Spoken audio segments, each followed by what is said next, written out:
This is the story of the Grand Place of Brussels, a place celebrated as the most beautiful square in the world, and the resilient merchants who built it to defy an empire. Why a French king attempted to erase this architectural jewel, and how its citizens turned a graveyard of ashes into a symbol of ultimate human victory. The exploration reveals the blood, fire, and political rebellion that forever stained these historic cobblestones. For the casual traveler, these opulent facades represent a masterclass in ornamental wealth and artistic harmony. Beneath the gold leaf, however, lies an intricate tapestry of political espionage, religious executions, and military rage. The ornate gables are not mere decorations but are highly calculated declarations of socio-economic sovereignty.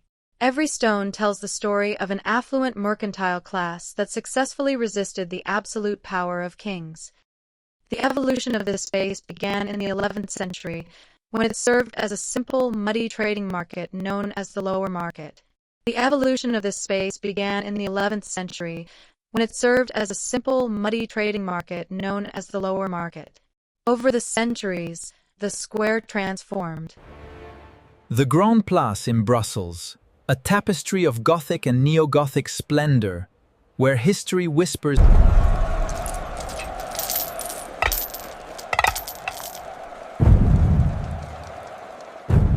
By the authority of the Holy Office, we cleanse this square of heresy. Abandon your false doctrines or face the fire.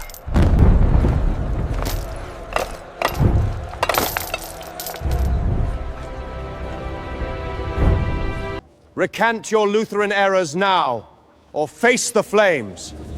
A tight close-up focuses on the faces of two young Augustinian monks, Jan van Essen and Hendrik Vos, their hands bound tightly with thick hemp ropes. They stand remarkably tall and composed, staring directly and fearlessly into the eyes of their inquisitors.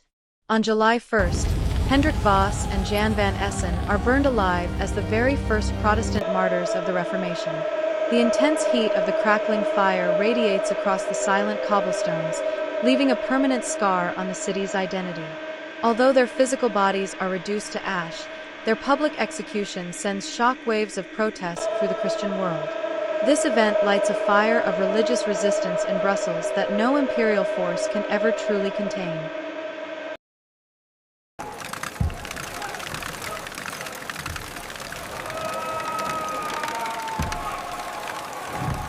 The Council of Troubles.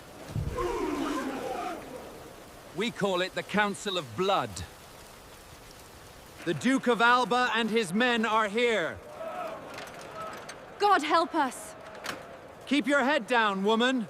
God save the Low Countries. This is a grave injustice. May history judge us kindly. Keep your heads up, Willem. Egmont, they want us to grovel. Let's not give them the satisfaction. Under heavy guard, two prominent noblemen, the Counts of Egmont and Hoorn, are led slowly down the stone steps.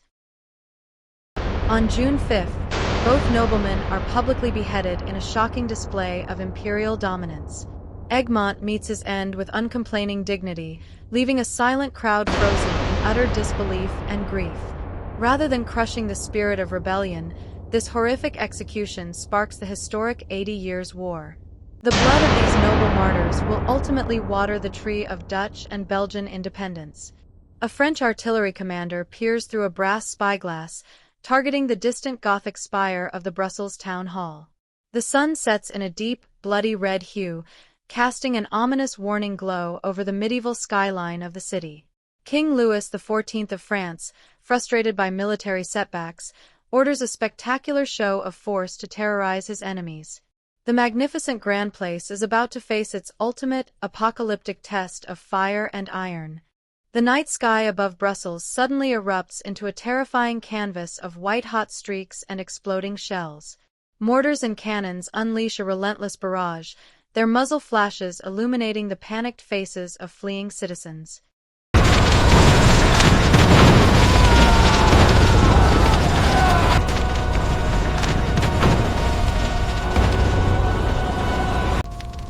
the entire Grand Place engulfed in a massive, roaring sea of golden flames. The spire of the City Hall stands like a lonely sentinel amidst the billowing black smoke and crumbling stone walls. Bring the stone. We build the new facade today.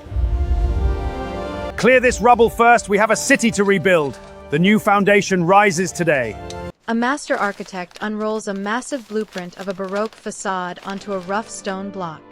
Today, the Grand Place is transformed from a site of historic blood and ash into a global symbol of pure, artistic wonder. Every 2 years in mid-August, the entire cobblestone square is covered in a colossal, 77-meter-long flower carpet. Over 500,000 fresh Belgian begonias are painstakingly arranged to form a magnificent, fragrant masterpiece. It is a stunning visual celebration of life, color, and ultimate human resilience. A sea of color as noble riders on horseback and flag spinners march proudly into the Square 35.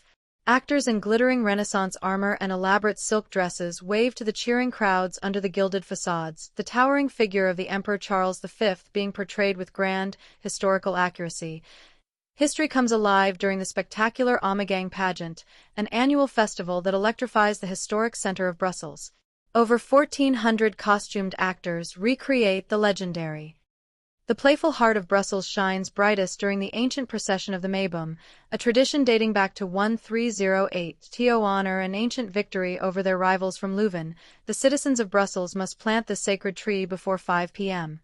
A massive, beautifully decorated Christmas tree stands glowing in the center of the dark, winter-shrouded square. Snowflakes drift gently through the cold air, reflecting the vibrant, dancing colors of the illumination.